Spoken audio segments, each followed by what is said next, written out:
الله من الشيطان الرجيم. بسم الله الرحمن الرحيم.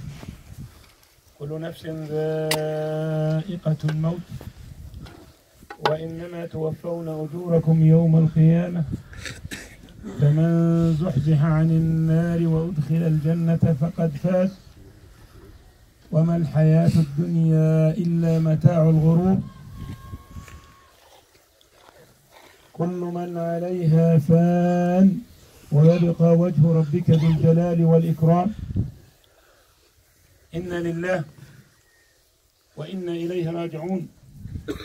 إن العين لتدمع وإن القلب ليحزن وإنا على فراق أبو يعقوب الحاج المصلح لمحزونون.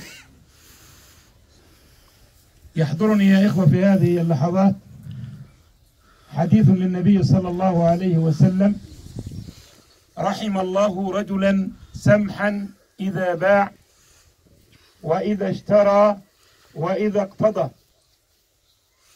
ونحن نشهد أن هذا الرجل لا نشهد إلا بما علمنا، لا نزكي على الله، نشهد أنه رجل سمح خلوق لطيف أديب متواضع، حل والكبيرة الأسرية والعائلية والمجتمعية بين كثير من الناس، له باع طويل. نسأل الله العلي العظيم أن تنفعه في هذه اللحظات. يا أهلنا الكرام، اليوم مشكلة المسلمين مشكلة أخلاق. المساجد ملأ يا مسلمون، والطواف حول الكعبة لا يتوقف، والصيام لا ينقطع لا في رمضان ولا في غيره. ولكن رغم الصيام ورغم كثرة الحج ورغم امتلاء المساجد فقد كثير من المسلمون أخلاق محمد صلى الله عليه وسلم. أكثر فرد فينا في الحاضرين يشبه رسول الله، من حمل أجمل صفة تحلى بها رسول الله، وأجمل صفة تحلى بها رسول الله هي الخلق الحسن.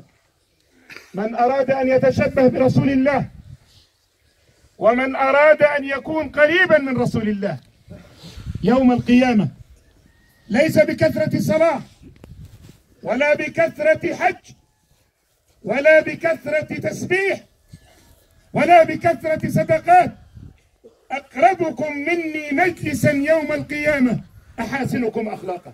نسأل الله أن نكون منهم. أمضى عمره يكره المشاكل وينهى عن الشر، ما بريد الطلائع. هكذا لو فعلا كان عندنا كثير من أمثال هؤلاء الرجال فعلا لكثر خيرنا وقل شرنا، ونادر تسمع عن مشكلة بين الناس.